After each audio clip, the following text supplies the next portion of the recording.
Got it. All right. All right. Well,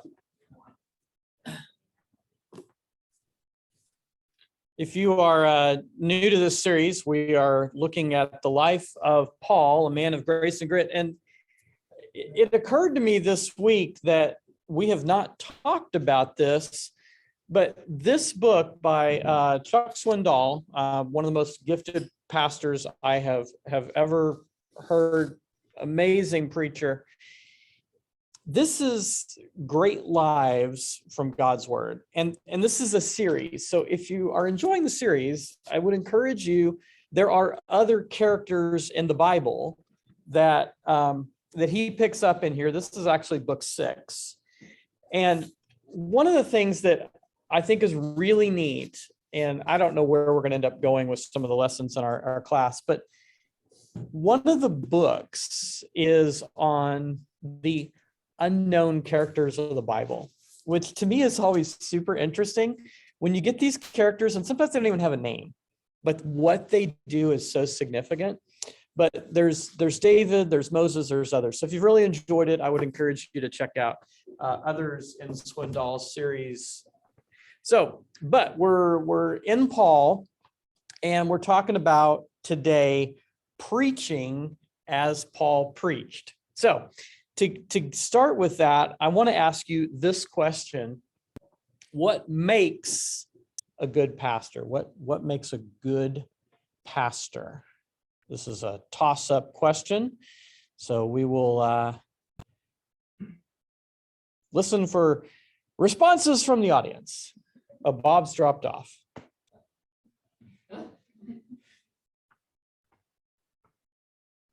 Okay, well, if somebody sees a pop-up saying admit Bob, let me know. Anybody in the studio audience can participate today. What makes a good pastor? Go ahead, Harry. Compassionate listener. Okay, great. What else? Humility. Empathy.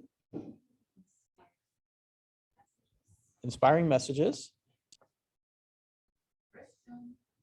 A Christian, that would be a really important piece. Yep. Like there's some out there that aren't. I'm just saying. Yeah. It's not for us to decide, but that could be the case. Leads by example. Yeah, leads by example. It's to know the congregation personally. Yep. Yeah, I like the connection. That speaks with a couple of things other people have said, but I think that's an important one. Go ahead. Non-judgmental. Ooh, non-judgmental. Interesting. Yeah, let's keep adding. Thanks, Harry. I'm not sure where you're going with this, but by being on multiple local nominating committees and for pastors, associate pastors, and whatever, that question is one of the things we always start off the full nominating committee, and some of you are on the next one. That's a process you'll go through. What are we looking for in a pastor? Pastor, not pastor.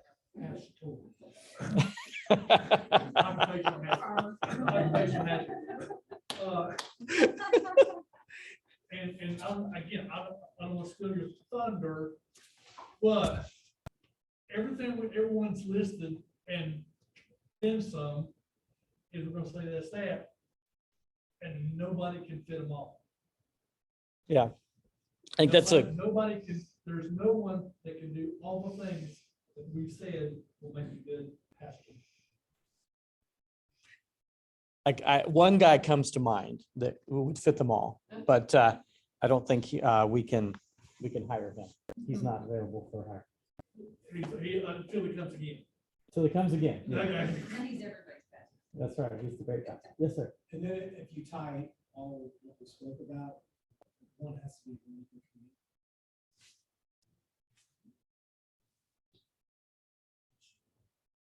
Mm-hmm. Yeah, I agree with all of that. The one thing that I thought of that you've not mentioned, which is not part of the lesson today, but also a good administrator, right? Because you've got building and facilities, you got all sorts of things that are going on. So that's a good pastor. Now I'm going to change the question slightly. So the follow-on question is, what makes a good preacher? What makes a good preacher? Are they the same thing? That narrows it down. That narrows it down. Okay, they're not the same thing. What makes a good preacher? Some of the things you said earlier are gonna go right along with this, right? I heard communicator, empathetic. I heard non-judgmental, storyteller, connector. What else makes a good preacher? Christian would also be really good to add here. Charismatic would have to go in there Yeah. with a side step. I'm not explaining that.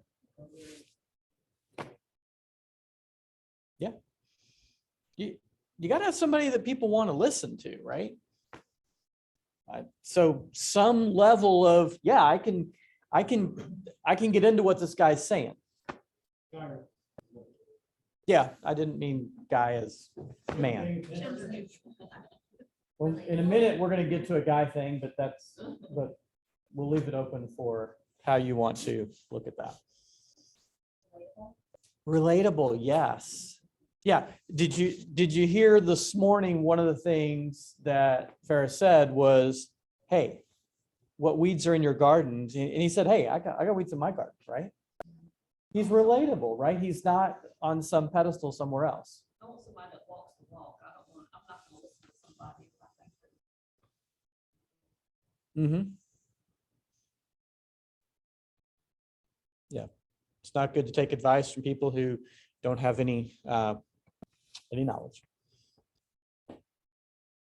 All right. Well, this is what we're going to explore today. What makes a good preacher? And Paul, I will submit to you, was a masterful preacher. And we're going to unpack one of his sermons, and we're going to look at what we can take away for ourselves as what makes for a good preacher. Does anybody plan to be a preacher anytime in the near future? Has anybody been a preacher before? Okay. Karen preaches to me all the time. Okay, well, there we go. So one of the things you might be sitting here thinking is, why do we want to talk about what makes for a good preacher? How does that relate to me in what I do each and every day? And we're going to connect that piece at the end. So I don't want to sit here thinking, hey, this isn't going to relate, and this is maybe just a pastor search committee should be looking at this, right? We're going to connect it for ourselves in a little bit. So, question. At your tables, have a quick discussion, and Brian, maybe you and Catherine can work together. Do you have a sermon that you still remember, even if it was just this morning? Is there a sermon in your head, maybe more than one, where you're like, I still remember that? So take 2 or 3 minutes with somebody sitting next to you, or a small group if you like, and tell them what you remember.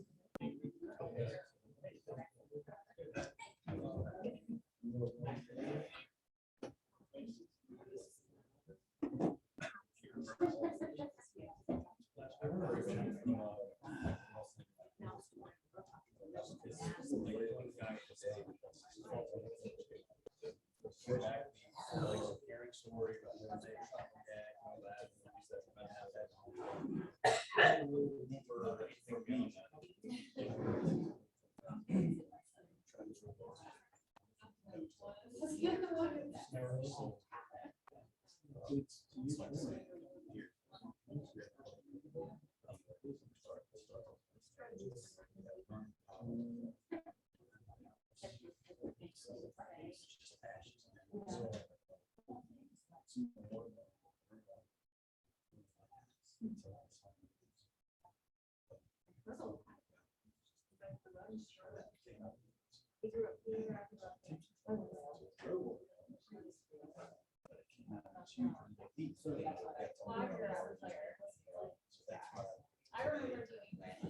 Yeah.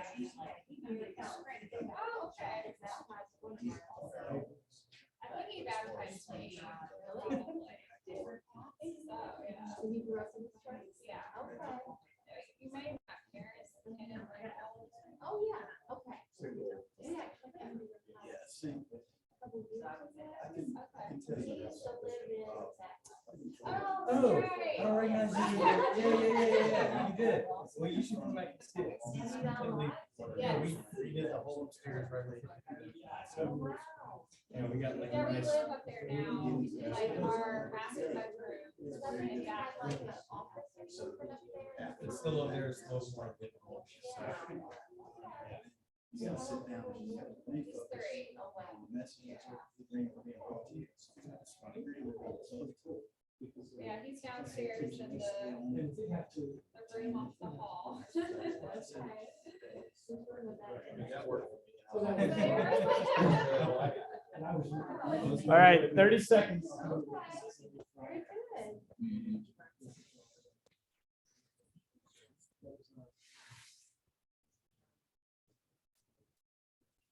Y'all good?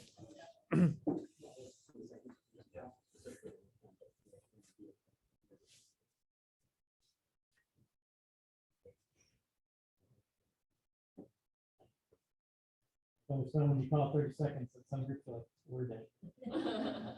All right, I'd love to know what somebody talked about. Was there a sermon that you're like, wow, I really, really remember that? Yeah, go ahead. Yeah, I'd share the one that always comes to mind. No questions right there. Nathan Wheeler, who was the associate pastor we had here, had a sermon one time, but back in the title sermon, we need to get back to the basics. And he told the story about Vince Lombardi at the beginning of the Packers training camps. He'd always say, we gotta get back to the basics, blocking and tackling. And then he would hold up a foot ledge and say, he'd hold the football and said, this is a football. Well, then Nathan says, folks, we as a church need to get back to the basics, blah, blah, blah. And then he held up the Bible and said, this is the Bible. That's just part of it, just was tattooed on my brain or whatever, burned in my brain. Get back to the basics. That's a great one. Somebody else, a sermon you remember? When Pastor King was here years ago, he preached about the Good Samaritan, and basically that's get off your donkey and allow you in this room. I've heard me say that was a very pivotal moment for me to be like, okay, I gotta get off the donkey. And so I started helping with Alexis Sunday school classes. And then it turned to communications committee, and then here, and then teaching in here, becoming the deacon, and it was just like how much that one sermon, that one phrase has some good, sometimes bad, sometimes it's get back on your donkey, you're doing too much, or you lost your donkey, but just that sermon to me was really meaningful. That's great. Thanks, Betsy. Yeah. That's another way to put it. Some of you maybe when I asked that question said, I don't remember sermons. That's possible. Yeah, you were there, Tom? I had bits and pieces, a little. Yeah. I mean, I would never remember the whole thing, the whole, whole 20 minutes, but there might be a little piece that sticks. Yeah. I'll remember when you went to that. I can remember it, Uh-huh. but I just can't bring it up. So there's a couple of different reasons we could talk about for that. Some of you, maybe you're not an auditory learner. Maybe that's just not your learning style. For us as educators, we talk a lot about this kind of. Anybody else, teacher, educator in here? Okay, so we talk a lot about, when you're working with learners, you've got to do lots of different kinds of styles to reach different people, because if all you do is auditory, going back to my dad's lessons, right? If all you do is auditory, you've got a lot of people you're just not going to connect to. So you need to try some different kinds of things. Maybe it's, hey, my mind is just crowded and I'm here and I'm focused on something else. I remember one sermon where the pastor had everybody get out a piece of paper. This was before digital devices that people would carry with them. And he said, I want you to grab a pen and I want you to write down whatever's in your head right now. If it's your grocery list, if it's your what's happening this week, if it's say, hey, I need to make sure I write that, well, whatever it is. And he said, okay, now take that paper, fold it and put it in your pocket. Now, don't worry about that. Get that mental crowding out of your mind so we can focus on our conversation today. And the message was about getting the clutter out of your brain so you can focus on Christ, which I thought was really neat. Anyway, lots of different sermons that you may remember, and some of them you won't remember at all, and that's okay. I remember, as the boys were little, you sit down in Sunday lunch and just say, what do you remember from church this morning? That was some of the earliest questions. And then later it became, what do you remember about the sermon? And it was always frustrating as a dad when they would not remember anything. But what a joy it is on the times you remember. And for those of you that remembered something way back, how powerful. So one quote here. My one purpose in life is to help people find a personal relationship with God, which I believe comes through knowing Christ. Who do you think said this? Give you a hint. It's a preacher. It's not Paul, but Paul would absolutely say this. He would, Billy Graham. This is a Billy Graham quote. And did anybody ever get to hear Billy Graham preach at any? Excellent. Where were you? You got to go to the Charlotte Crusade. What an amazing experience. I got to go to one in Dallas. Does anything in that experience stand out to you? Well, I went twice. I went with my parents one night, and then I went with the youth group from Hopewell. And I do have some things marked in my Bible at the time that was, and I said it was from the Billy Graham Crusade. So, but to come, to think of anything right now, just to see all those people going down at the end was amazing. Yeah. I'm not kidding. As you say that, I have chills in doing that. I got to go to hear him in Dallas at our basketball arena. It's Time Pro Basketball Arena. And I got to be one of the counselors down below, where they, give people time to come down and talk to people who are coming down. And I remember thinking, this is one of the most amazing experiences I've ever had in my life. Just walking down to be a counselor was an incredible experience, let alone what it must have been for the people who were responding to this message. Of all the years he preached, he basically had one sermon over and over and over and over again. Now, if you go hear Billy Graham, you probably remember the sermon because he really only has one message, and it's Jesus and you need him. That's pretty much it. Amazing, amazing orator. Now, let's go back to the last time we were together, right before Christmas. We were on Paul's first missionary journey, and you may recall that we talked about on the first journey, Paul did some travels, and this important point was that he went on his second missionary journey, that the Holy Spirit moved them beyond where they were initially to where they went up and started moving into all new areas. And today we're going to focus right here on Athens, Greece. So before, there was no gospel spread up here. Holy Spirit moves them and they get to Athens. And this is a really, really important part of the story, because in Athens, we have, before I get to that, in Athens, we have the center of all sorts of stuff. This is where the Greek gods, the Roman gods, like all this stuff is coming together. This was the hubbub. This is where a lot of all the leaders, the philosophers, the thinkers, the scientists, they were all there together. And if you think about Paul going, if you remember what we talked about, was Paul got separated from the rest of his group, and because he basically gets run out of town. And he goes ahead to Athens and he spends days. Imagine yourself showing up by yourself in a new town. Nobody knows who you are, right? There's no Facebook. Nobody's found you online. Your TikTok videos have not been seen yet. And you show up and you just kind of wander through the town. You're kind of taking it in and you're talking to people. Paul was a very social guy. So he's probably come up, hey, Landon, hey, nice to meet you. tell me about yourself, right? He's just chatting with people, checking out the cafes, and he's learning a little bit about the town of Athens. This is going to become important for us in just a minute. So one of the things that Swindoll brought up in this particular chapter is if you go back to Martin Luther's work, and Martin Luther was all about Reformation. And in his work, he was, I've got one mission. And so he calls out 9 virtues of what makes for a good preacher. And this is what he said.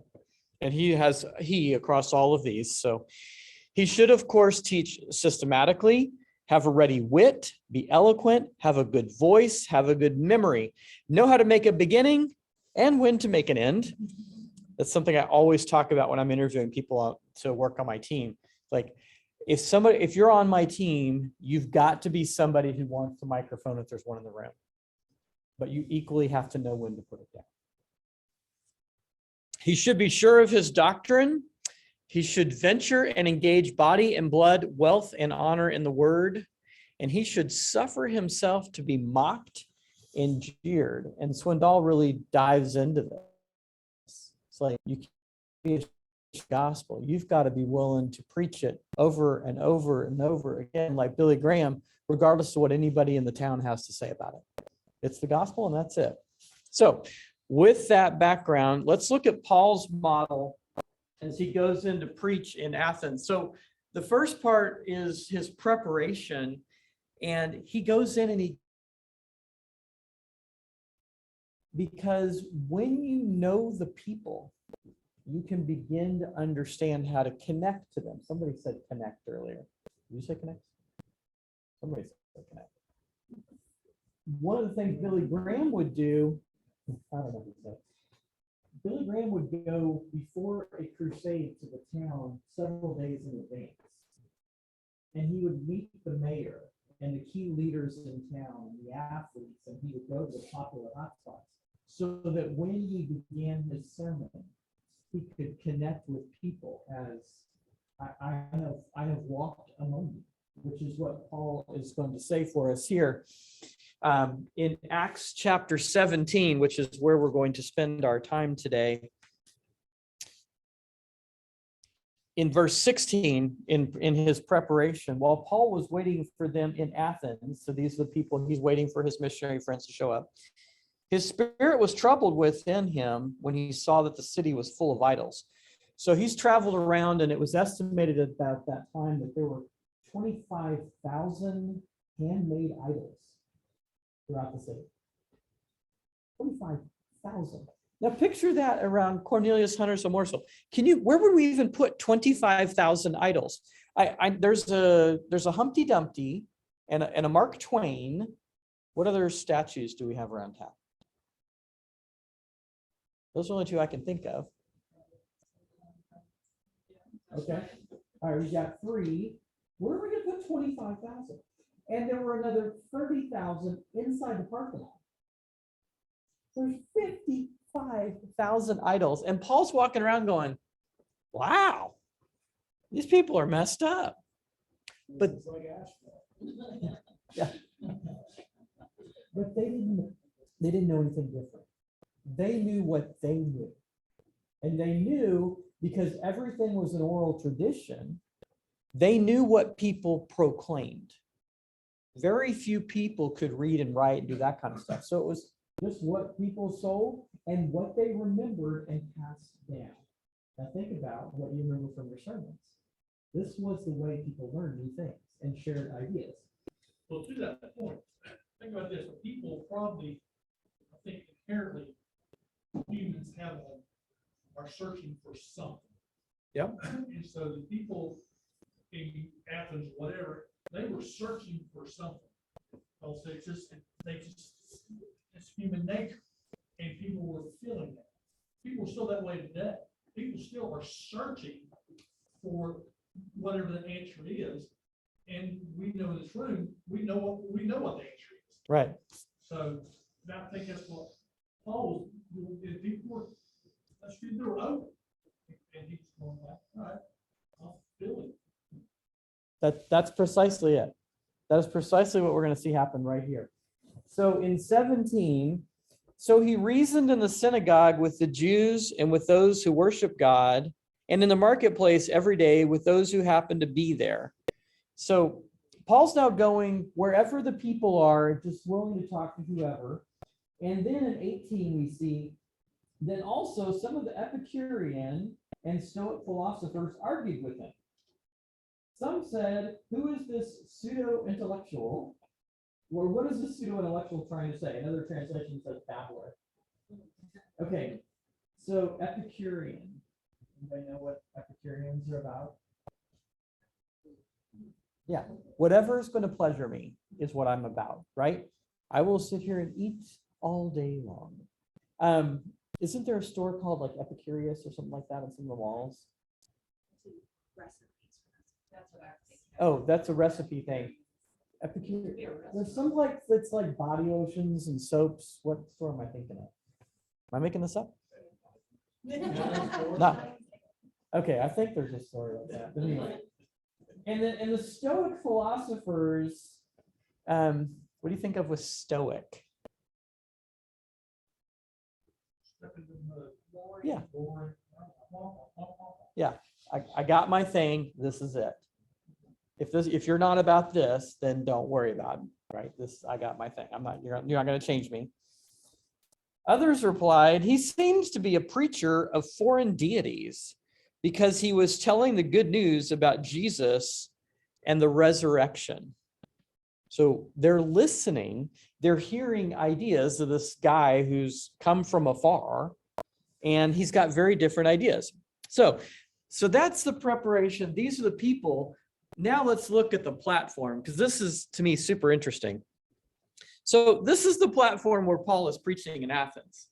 Has anybody been to Athens? Okay, Tommy, you been? Yep. Did you go to the Parthenon by chance? Okay, so Tommy and I are going to get to tell you the story of what happens here.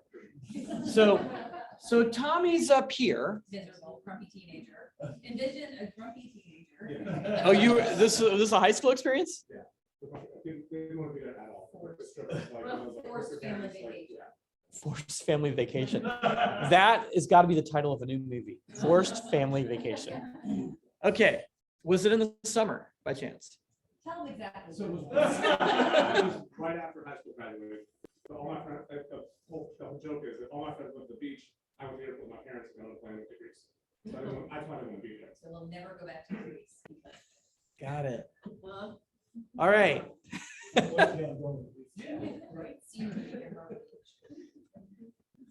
So Alexa's not going to Athens for graduation, I'm assuming. Or Myrtle Beach. All right, so here's Parthenon up here. This is what they call Mars Hill. Does Mars Hill ring a bell for anybody? 30 minutes up the road. 30 minutes up the road. Anybody been there? Okay, I've been through it. I actually haven't spent any time there. It's actually named after this Mars Hill right here.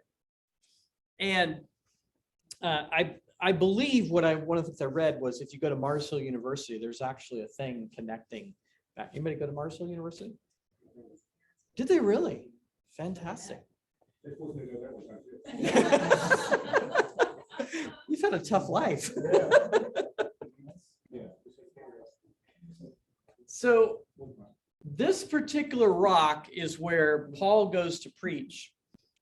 And if you go there today, you can actually go up on the rock. Let me give you a different perspective of this. So here's people heading up Mars Hill. Now, if you can see closely, this is a staircase. This is one way you can go kind of follow up there. You can go kind of scale up the side. Because it's been there so long and so many people have taken this journey, it's super slippery to get up there. But if you can picture now what we just saw between these two photographs, here's the hill and the Parthenon up above. And then this is from the Parthenon on the northwestern side, looking back down toward Athens. He's got an incredible platform of people. This is where trials were held, government meetings were held. This was the place. So imagine all these famous orators coming there to share their story. And now they've invited Paul, saying, okay, you're kind of saying some weird stuff, but we're going to give you a platform. Let's go ahead and see what happens. So in 1724, we hear, this is what Paul says. Now, what you worship is something unknown, I am going to proclaim to you. The God who made the world and everything in it is the Lord of heaven and earth and does not live in temples built by hands. Remember the quote from Billy Graham before? This is almost the same thing at a very different time. Like, I've got one thing to tell you, and that is, you don't know this, but you need to know this. And what you think is right is not right. So let's look and see specifically with these pieces, what he says in his proclamation. So I'm going to go back one verse to 23. For as I was passing through and observing the objects of your worship, remember the 55,000?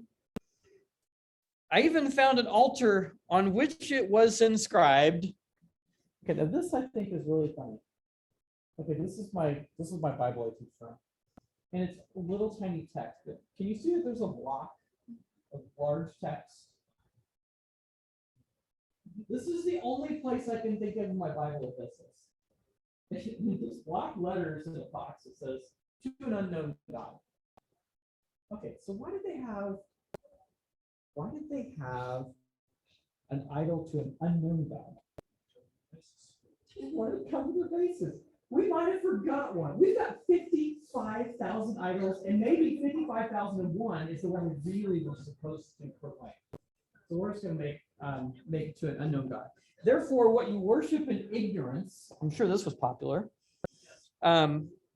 this I proclaim to you. Now let's go back for just a minute.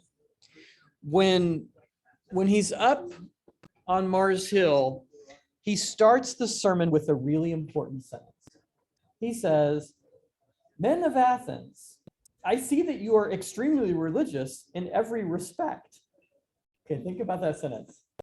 I see that you are religious in every respect. Okay, now imagine that you're one of these really smart people. You kind of hang out. You're like, this guy's pretty good. He recognizes my superior intellect and recognition of important things. Paul is like, you guys are idiots. So it's really a perspective thing on which way to. But what's important here, what Swindoll calls out, is Paul's first sentence. Is you have to connect with your audience, because if you're going to get your people to listen to a sermon, yeah, that starting a conversation is really important. Now, we already said, hey, none of us are preachers. That first sentence, when you're talking with your kids, talking with people at work, sharing your faith, does your first sentence connect? Do they say, oh, I want to listen to what this person has to say? All right. The God who made the world and everything in it, he is Lord of heaven and earth and does not live in shrines made by hands. He's like, hey, there's this God that you don't need one of these idols for. Neither is he served by human hands as though he needed anything anyway, since he himself gives everyone life and breath and all things. From one man, he has made every nation of men to live over all the earth and has determined their appointed times and boundaries of where they lived. Like, he's blowing up every single idol they have. That idol that you have of sleep, no, that doesn't matter. The idol that you have for the sun, no, that doesn't matter. This God is over all things, so that they might seek God and perhaps they might reach out and find him, though he is not far from each one of us. And then 28, for in him we live and move and exist, even as some of your own poets have said. Now he's calling out their poets, right? They've got some of these really smart people. They're like, be one of our poets. Even as your poets have said, for we are also his offspring. So that's his proclamation. And then he makes a proposition to them. The proposition goes like this. Therefore, having overlooked the times of ignorance, God now commands all people everywhere to repent. Okay, this is where they bristle. He's not only told them, your idols are dumb, you now need to repent.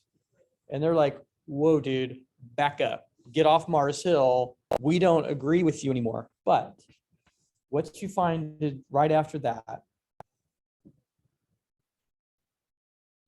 when they heard about the resurrection of the dead, some began to ridicule him. But others said, we will hear you about this soon. They're inviting him back. We want to hear you again. So Paul went out from the presence. However, some joined him and believed. So, did all the people of Athens come to know Christ in that moment? No. But a few did. And that's the important part of this message, is that you can prepare, you can have the people, the platform, the proclamation, and you give the proposition, and some people say yes and some people reject, and that's okay. Paul said, it's not up to me. Billy Graham said, it's not up to me. It's up to God. So what does Swindoll say for us who are not up preaching? Maybe we're not on the pastor search committee, but maybe we have a message to share with others. One, stay on the subject of Christ. That is the subject. That's what Billy Graham did. One message, one thing, nothing else matters. While you're here, focus on Christ. Always speak the truth without fear. Be bold. Be willing to say what the scriptures say. Always start where your audience is so you can connect with them, or they're going to turn you off right away. Is that logistically, spiritually? For which one? To always start where your audience is, or all the above, It's all the above. or geographically. Yeah, so If you look at what they did, they tried to get to know who were the people in the town, what do they like, what matters to them. So one of the things that Billy Graham would do is, like, if he was going to preach today, he'd probably try to meet with Matt Rule. He'd probably try to meet with Christian McCaffrey. He'd probably try to meet with the mayor. And maybe the mayor's in multiple, maybe they'd have a breakfast and say, what's happening in town? What matters here? And try to find out, like what Paul did is, as he went around town, it's like, what would they see here? They came to Cornelius, or went to David. What would somebody see about us?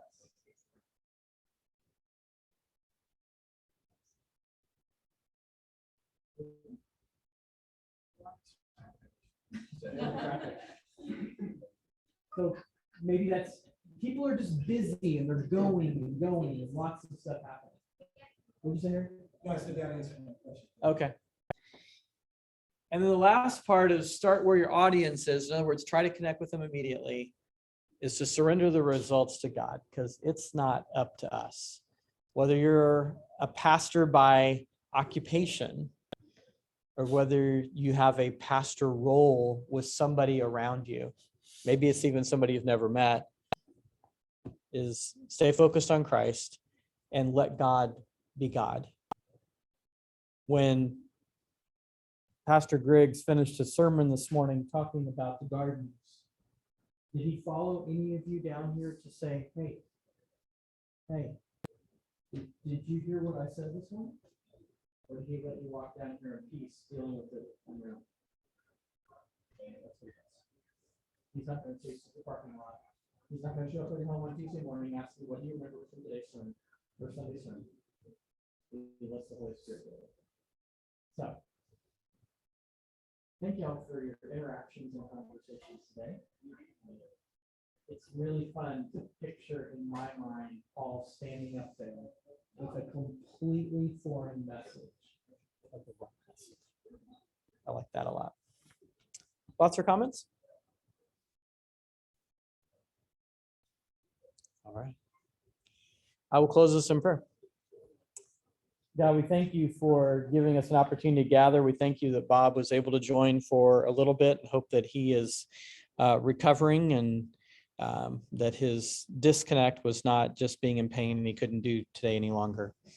We thank you for Paul. We thank you for Billy Graham. We thank you for Pastor Griggs. People who are focused on you and all those characteristics we talked about this morning as pastors and preachers, that they ultimately are sharing your good news over and over and over again. Thank you that we have an opportunity to come together. Help us to get the weeds out of our garden this week and every week so we can focus on you.